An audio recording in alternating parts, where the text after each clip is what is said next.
Scrolling Sword, congratulations. We just started Esther. We read the first 3 chapters. Let's look at Esther 2:5 and 3:1. Did you know that King Saul's disobedience nearly became Esther and Mordecai's generation's destruction? Esther in this scripture introduces Mordecai as a Benjaminite from the family of Kish.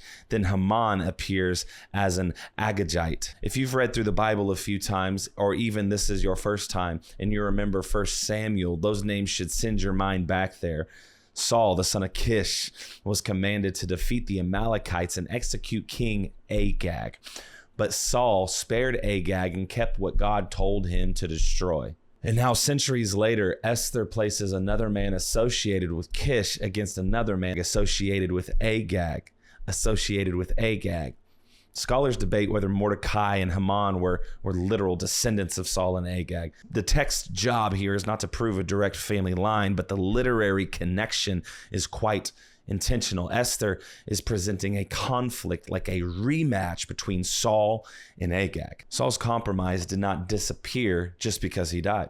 The battle returned in another generation. Haman's wounded pride grew into a plan to destroy every Jewish person in the Persian Empire.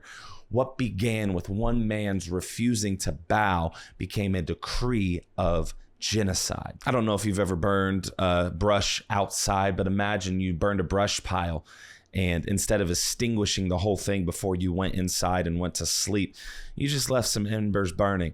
And then you wake up and realize the embers never died down. Actually, it caught your whole field. It caught the forest on fire. Maybe it caught the city on fire.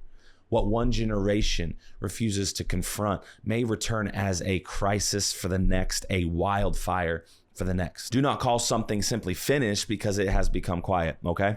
Hidden compromise can survive beneath the surface. The bitterness that you excuse, the addiction that you manage, the pattern you refuse to confront, and the disobedience you rename may become a battle someone after you has to fight. You cannot control every struggle the next generation will face, but you can refuse to hand them the battles that obedience could have ended in yours. Finish what God told you to confront so your children do not inherit what you were supposed to defeat.